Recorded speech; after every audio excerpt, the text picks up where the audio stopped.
All right, welcome back. We are now finished with our TI-11 group stage, which means we are getting into the TI-11 main stage, which actually kicks off in just about 6 hours from now as of recording it, which is super exciting. So we're going to be taking a quick look at how things shook up in the group stage, as well as taking a look at how they fared against my predictions that I did before the group stage started. And then finally, we'll do a preview of our schedule for day one of the TI-10 main stage, which will have some eliminations, so stick around for that. So again, taking a look at Group A, I think overall things kind of played out how many people would have expected. For me, certainly, there was just a few teams that really stuck out. Evil Geniuses, obviously, I was not anticipating them doing as well as they did. They clinched first place of the group, finishing 5 places ahead of where I had them.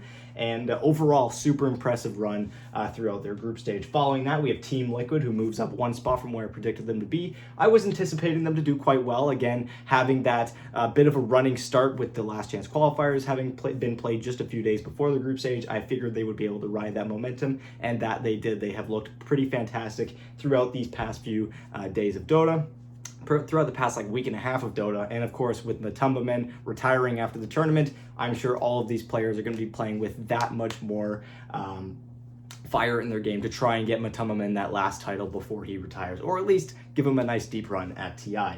Following that, we have PSG.LGD, who actually finishes 3rd place in the group, so they still finish in the upper bracket, but regardless, I don't think it was as strong of a showing as many people were expecting. They still put up a fantastic record, but it was notably that slow start that did cripple the early portions of their group stage. And finally, the last team to make it to the upper bracket from Group A is OG, who finished right where I had predicted them, finishing in 4th place. Overall, super solid run for OG. Again, still looking like one of the top teams for this tournament. Definitely look out for them for a deep run, and starting in the upper bracket is definitely going to help out there.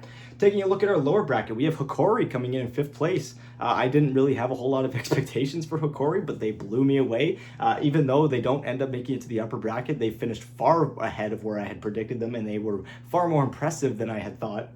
And I'm super stoked to see that they have made it that close to finishing upper bracket. And it's notable also that South America is now guaranteed a team finishing in top 8. If you take a look at the bracket, there's no way really that an SA team doesn't make top 8, because they play against each other so much in the main bracket already. So that's got to be super exciting for the region as a whole. It's just a matter of who that team is going to be.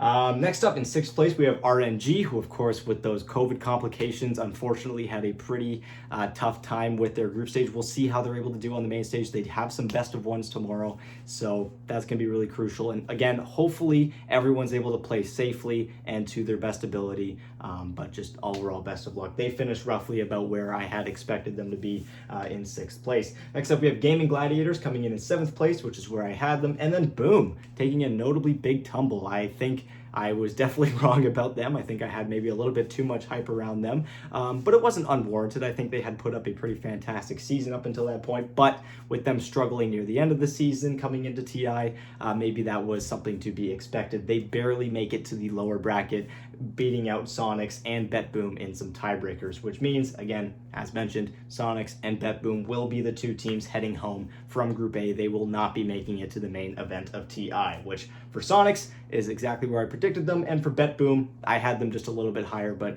they fall down 2 spots. Now getting into Group B, we have Tundra and Team Secret taking the top 2 spots in the division. Tundra has looked fantastic. I'm really excited to see if they're able to translate that into some main stage success. They have done pretty well on the main stage at tournaments this past year, so I'm excited to see how that goes. Thunder Awaken then makes it to the upper bracket, which is super exciting.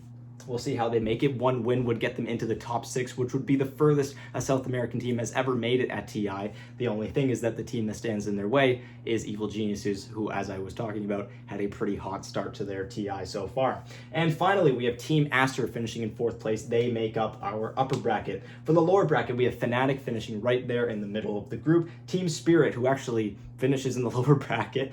They dropped down 5 spots from where I had predicted them, all the way down to 6th. And yeah, it wasn't really an amazing group stage for Team Spirit. Last year, they made it to the upper bracket. They lost that first round. So, they've gone on lower bracket runs before, well, one, and it worked out for them. So they'll have to do it this time, starting from the best of 1s as opposed to the best of 3s in the upper bracket. Finishing in 7th place, we have Beast Coast, who put up a pretty solid group stage performance. Entity then follows, just barely beating out Talon in a tiebreaker.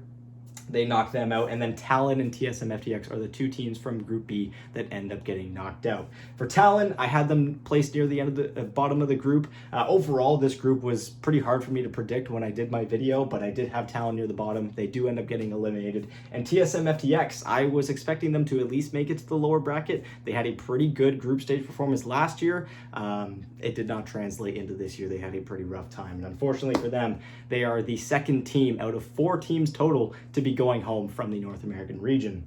So out of the teams that made it to the upper bracket, I had 6 out of 8, so I'm pretty happy about that. The ordering is not totally correct, but at the end of the day, I think that's pretty solid. And for teams that get eliminated, I got 1 for 4. So, oh well, take that how you will. But getting into our main event now, we are going to be kicking things off with 2 upper bracket matches, the first of which being Evil Geniuses, who are going to be playing up against Thunder Awaken. They had the choice between Thunder and Team Aster, and they chose Thunder. I think that makes a lot of sense. They're a team that is not only close to them regionally, but they have played against them quite a bit over the years. They're more familiar with the team, which is why Evil Geniuses, my guess is that they selected them. That match is going to be at 10 a.m. local time tomorrow morning. And then at 1 p.m. following that, we have Team Secret versus PSG.LGD in the first round of the upper bracket of TI, which is huge because these are just 2 teams that I think a lot of people are expecting to do very, very well, and one of them is going to get knocked down to the lower bracket on day number 1. Will it be PSG.LGD?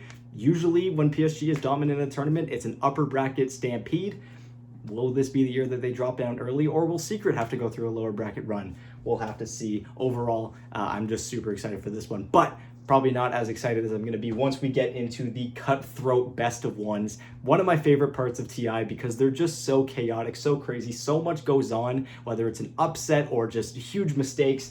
We have 4 of which means there's going to be 4 teams going home tomorrow. The first game is on at 4 p.m. local time between Hikori and Beast Coast, an SA matchup, which means that one South American team, as I mentioned before, is guaranteed to move on to make it into the top 12. And then if Thunder Awaken loses their series and drops down to play Beast Coast or Hikori, whoever wins that, then that guarantees that the next team is going to be making it to top 6. So, top 8. So South America guaranteed top 8. If Thunder Awaken wins their match, they get top 6. We then have Team Spirit against Boom at 5 p.m. local time. That is going to be a huge matchup. Although I think a lot of people are already writing off Boom, and rightfully so. They had a pretty weak showing in the group stage, a pretty weak finale to the season as a whole. They're up against the defending TI champions, Team Spirit, who, I don't know if you guys have noticed, they play pretty damn well when it comes to playoff brackets, and so I'm just excited to see how that one shakes up. Best of luck to Boom. I do think that they are the least favored team in that matchup. At 6 p.m. then, after that, we have Fnatic versus the Gaming Gladiators. This should be a fun one. Both teams that are very, very solid within their own region, looking to prove themselves as one of the best teams internationally as well. And then finally, to end off the day, we have RNG versus Entity. I think it's kind of nice that RNG has most of the day to do the preparing, again, with ongoing situations with the team catching COVID and everything. Hopefully everything works out. Hopefully everyone can play the game safely, because at the end of the day, health and safety are the biggest priority. But that matchup is going to be at 7 p.m. local time. Loser is eliminated. I had a lot of people in my comments on my last video saying that I wasn't giving Entity enough credit. We'll see if they can make it out of these best of ones. But let me know what you guys think in the comments down below. As always, thank you guys so much for watching. Let me know how excited you guys are for TI11 to start in the comments down below. I'll be posting all week, covering everything DPC related. So if you don't want to miss that, please be sure to like, share, subscribe, and join the Discord if you haven't already. Thank you guys so much for watching. I'll talk to you guys later.